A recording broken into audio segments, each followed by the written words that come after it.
La banda de Los Ángeles vuelve a estar en el epicentro de la polémica con un documental que acaba de estrenarse y que echa luz sobre una carrera marcada por los escándalos. Ellos querían llevar el rock de estadios a las discotecas de Los Ángeles, California. El calor, las luces, el caos. Lo lograron y dieron la vuelta. Los grandes recintos comenzaron a llenarse de fanáticos y los músicos comenzaron a llenarse de problemas. Motley Crue tiene 38 años como banda y 1000 anécdotas de las más salvajes en las que no faltan bellas mujeres, kilos de droga y un desparpajo a prueba de leyes. En 1981, Thomas Livas Tommy Lee vivía con Frank Carlton Serafino Ferrana Nicky Sixx y Vince Neil Wharton Vince Neil, en una desvencijada casa del área de Sunset Strip. Bob Alan de Al Mick Mars se sumaba de a ratos y allí comenzaba la leyenda. La casa estaba repleta de alimañas. Si alguna vez nos daba por usar el horno, antes teníamos que dejarlo unos 10 minutos encendido al máximo para matar a los regimientos de cucarachas que se escondían en su interior. No teníamos dinero para comprar insecticida, así que para exterminar a las cucarachas que correteaban por las paredes agarrábamos los botes de laca, acercábamos un mechero al difusor y achicharrábamos a las muy hijas de puta. Por supuesto, sí que podíamos permitirnos comprar o permitirnos robar productos de primera necesidad, como la laca, ya que si uno quería ir de ronda P. La publicación que llegó a bestseller y que luego se tradujo al español bajo el título Trapos Sucios, por fin se convirtió en filme. Después de años de idas y vueltas con directores y productores, peleando por dinero y por ideas, los Motley Crue cerraron con Netflix, que acaba de estrenar lo que dieron a llamar una dramatización de la autobiografía. El director de The Dirt, la película, es Jeff Tremaine y al ser uno de los creadores de Jackass el reality que mostraba a gente haciendo actividades caseras y de lo más peligrosas, solo por el gusto de hacerlas, probablemente no haya tenido PR. Como en un gran sketch de Spinal Tap, la película que parodia el alocado tour de una banda de rock con todos los mohínes y clichés sabidos y por haber, Motley Crue se ha esforzado por destacar su costado bizarro. Las mujeres, inclusive sus esposas, también han formado parte de este circo californiano. En mayo de 1983, el grupo tocaba en el US Festival y hasta allí llegaron Tom Stout, la persona que les había conseguido el contrato con Elektra Records, acompañado por su novia y por Doc McG, manager de la banda, y con Doug Thaler, un asistente. La acompañante de Stout enseguida llamó la atención de Vince. Tocamos junto a Ozzy y Judas Priest frente a 300,000 personas. Después del concierto me tiré a la novia de Tom Stout en un sucio camión. El tipo nos había conseguido un contrato con Elektra y yo me tiré a su novia. Reconozco que no estuvo nada bien, pero no pude evitarlo, contó Neil sin culpa. Stout también hizo su descargo, pero lejos de desmentir aquello, sumó otra anécdota, dando a entender que sus novias eran muy requeridas. Hubo otra época en la que yo tenía otra novia a la que Nicky se follaba. Era una tía fiestera, y solía estar conmigo detrás del escenario. Y Nicky delante de mí se la hizo. Ella tenía el período. Fue asqueroso. Ella ni siquiera intentó pararlo. Hacía tan solo un par de semanas que la conocía y era nuestra segunda o tercera cita. No se convirtió en nada serio después de eso. Por lo menos Nicky no trató de ocultarme nada. Creo que dijo esta está real. Tommy Lee tuvo sus años de gloria también como esposo de Pamela Anderson, la bomba rubia que fue conejita de Playboy y triunfó con su traje de baño rojo en la serie televisiva Baywatch. Juntos tuvieron 2 hijos, denuncias por maltrato. Tommy terminó en la cárcel, y un divorcio millonario. Pero antes de eso, El baterista ya se mostraba como un símbolo sexual y aprovechaba esa fama al máximo.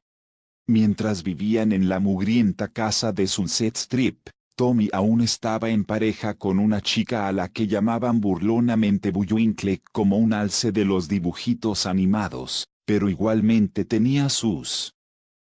Cuenta Nikki Sixx en The Dirt, fui a una fiesta del productor Roy Thomas Baker. Todos nos hicimos unas rayas encima de su piano de cristal, después nos desnudamos y fuimos al jacuzzi. Seríamos unos 15 apilados allí, incluido Tommy que salía con una pseudomodelo de Florida llamada Oney. De repente, Tommy tuvo una enorme erección, se volvió hacia Oney y le ordenó, ahora mismo, puta, chúpame la p. Ella se dobló y comenzó a chupársela delante de todo el mundo. Cuando ella acabó, él le hizo comenzar de nuevo. Ella volvió al trabajo, pero esta vez estaba siendo demasiado lento para Tom. 5 minutos después, Tommy la puso a trabajar otra vez y un montón de amigos de Roy Thomas Baker comenzaron a respetar a Tommy esa noche. No solo la tenía como un rascacielos, no solo tenía orgasmos interminables, sino que cuando había acabado, compartía el lado oscuro de la fama. Sus peinados, su estilo, el maquillaje exagerado y la ropa ajustada o la falta de ella, hicieron mucho por el glam rock, cuyos discos fundacionales han sido seguramente Too Fast for Love de 1981, y Shout at the Devil de 1983. Heels, Heels, Heels, y su corte homónimo de 1987 terminaron de llevarlos a la cima, con miles de discos vendidos en todo el mundo y estadios colmados de chicos que querían ser como ellos y de chicas que querían convertirse en sus juguetes por un rato. En el medio, los excesos también hacían de las suyas y no todas las historias tuvieron final feliz. Con el diario de hoy, incluso, podría decirse que esas fueron las menos. Los integrantes de Motley Crue habían comenzado a grabar Theatre of Pain, el disco que iba a salir en 1985, y estaban festejando con todo su equipo. Cuando el alcohol se acabó, Vince Neil y Rave, el baterista de la banda Hanoi Rocks, se fueron a comprar más a una tienda de la zona. El estado de ellos no era el mejor, la noche ya había caído y la vuelta a la fiesta resultó fatal. Aquella noche nos quedamos sin bebida. Yo acababa de comprarme un Ford Pantera del 72. Rave quería subirse. Los dos estábamos muy borrachos y no deberíamos haber conducido. Fuimos a la licorería y después de comprar un par de cientos de dólares en bebida partimos rumbo a casa. En la última curva del camino cambié a segunda con la intención de recorrer el último trecho hasta casa. Nada más hacerlo perdí el control y me metí en el carril contrario. Intenté recuperar el control, pero un par de focos cayeron sobre mí mientras peleaba con el volante, contó Neil más tarde. Rave murió y las de con más vidas que los gatos. En 1986, Nikki Sixx vivió una experiencia extrema en el Reino Unido. Era la primera gira encabezando un tour y andaban en busca de drogas. Nikki y Andy, también de Hanoi Rocks, empezaron a evaluar dónde comprar heroína en un barrio al norte de Londres. Ahí mismo Nikki sufrió una sobredosis de la que casi no sale para contarlo. Sixx explicó luego cómo el mismo Dealer lo inyectó y luego lo dejó tirado, me arremangó la camisa y me pinchó aquella mierda. Tan pronto como aquel caballo explotó en mi corazón, supe que estaba jodido. Perdí el conocimiento y cuando desperté me encontré colgando de los hombros del Dealer. Me estaba acarreando como si fuese una bolsa de basura. Noté una arcada y vomité. El Dealer me dejó en el suelo. Tenía el cuerpo azul, los pantalones llenos de hielo y los brazos y el pecho cubiertos de moratones. Me habían golpeado con un bate para intentar reanimarme. Al ver que no despertaba se disponía.